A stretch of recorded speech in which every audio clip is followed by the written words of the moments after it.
Welcome back, ladies and gentlemen. I'm your host, Roy Weiand. Behind every successful man, there stands a woman. That's our topic today as we meet a young lady who has dedicated her life to the success of a man who, because of that devotion, would become a household name. That man is horror franchise icon Jacob Vorski. And that woman is Adrienne Palmer. Ms. Palmer, thank you so much for joining us today. Thank you for having me. The pleasure's all mine. Now, let's start at the beginning. When did you first cross paths with the notorious Jacob Vorski? Oh gosh, that takes me all the way back to 1980 summer camp at Lake Murky Waters. When I first met him, a fellow camper at the time, I knew he was something special at that moment. He had big ideas. He had to because he had this giant mutated head. And special he was. He was one of the original franchise horror characters. Well, yes and no. Don't get me wrong. I'm not trying to take anything away from Jacob. There was already a long line of horror franchise figures. In 1960, we had the Motel Murder Mama's Boy. Yes, and who could forget in 1974, the redneck inbred murder family? And just a couple years before I met Jacob was the babysitter slasher in the Star Trek mask. So the horror franchise figure had been around for a while, and when Jacob and I went down that path, we wanted to make sure to honor the classics as well as give the fans more of what they desperately wanted. Which is? Oh, tits and gore, of course. Ah.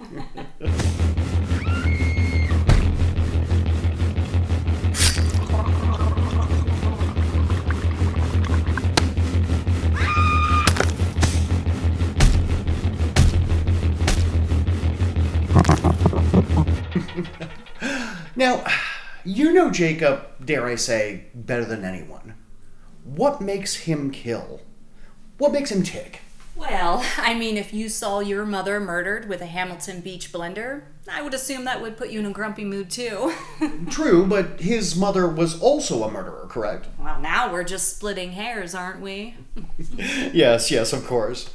Now, who was it that came up with Jacob's iconic mask? Oh, I hate to brag, but that was all me.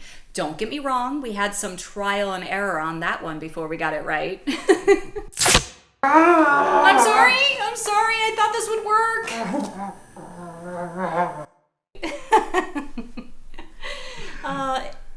In my defense, if it were up to Jacob, he'd still be wearing that stupid potato sack on his head. Now, I do have to ask, is there any romantic involvement between you and Jacob? No. We keep it very professional. Jacob's always been more interested in a paternal figure rather than a lover. As for me, I've been in a committed relationship with a child murderer turned nightmare demon. Oh, good for you. Yeah, he's dreamy. But Jacob's not too thrilled about me dating his rival. Well, I can certainly understand why that would cause some tension. What would you say the most challenging part of your job is? Oh, definitely organization. You see, Jacob doesn't just go out and kill people. There has to be a game plan, an element of surprise. This thing reads like stereo instructions.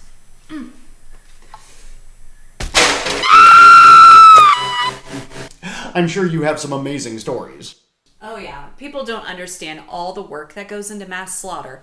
Not to mention all the times that the final girl kills Jacob off and I have to bring him back. Final girl? Yeah, the final girl. You know, a girl, usually a virgin, somehow survives Jacob's attacks and puts him down. It's exhausting. I can imagine. Do you have any idea how hard it is to resurrect a serial killer after the 13th time? It's insane. I'm amazed there's anything left of him. Klaptu, Thrata, Niktu.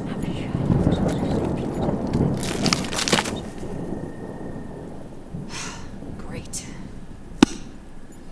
Incredible. Now, how about the copycats? I'm sorry?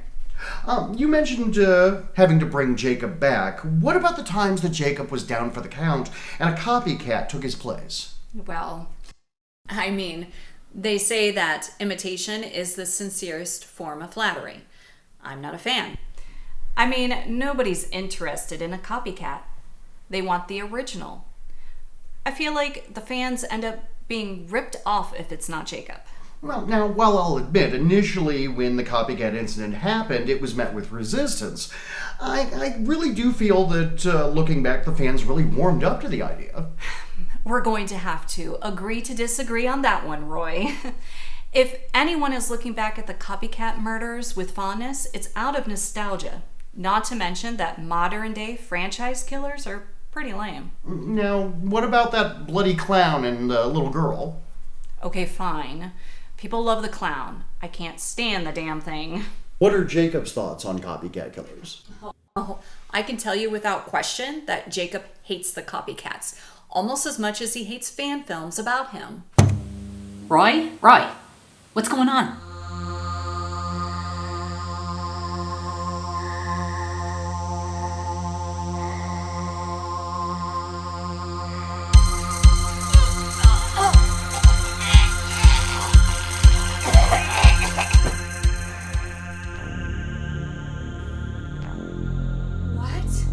No, it can't be. Why? We have to keep the audience interested.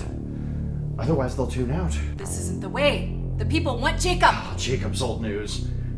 I mean, what are you going to do with him? You're going to have him fight a girl with telekinetic powers? You're going to put him on a boat and have him kill people in a big city? I know.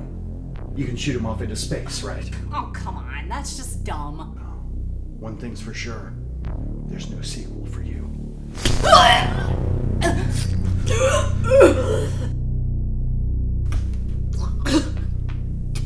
You're doomed. You're all doomed. I'll take my chances.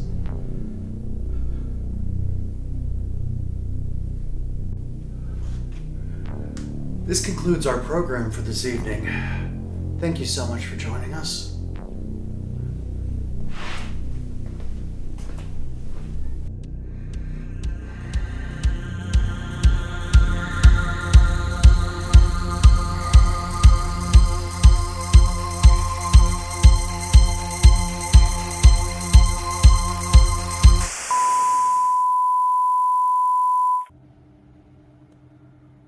What the hell was that?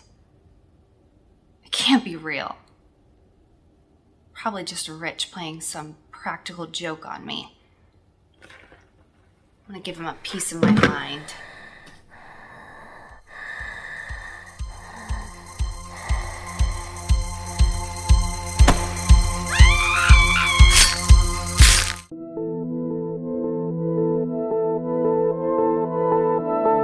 Welcome back, ladies and gentlemen. I'm your host.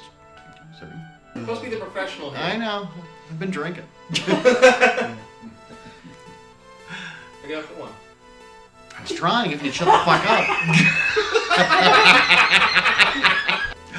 Welcome back, ladies and gentlemen. Sorry. Jesus fuck. Who's the director? I'm sorry. Can we get a director? There's no sequel for you.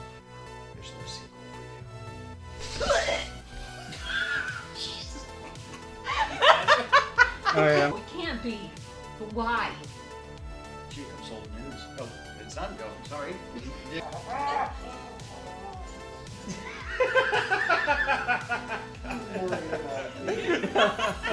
Layla, put the machete down and start slow dancing. Twirl her around. Pick her up like Patrick Swayze and Jennifer Grey. We got it. And cut. All right, we got it. Okay, beautiful, beautiful.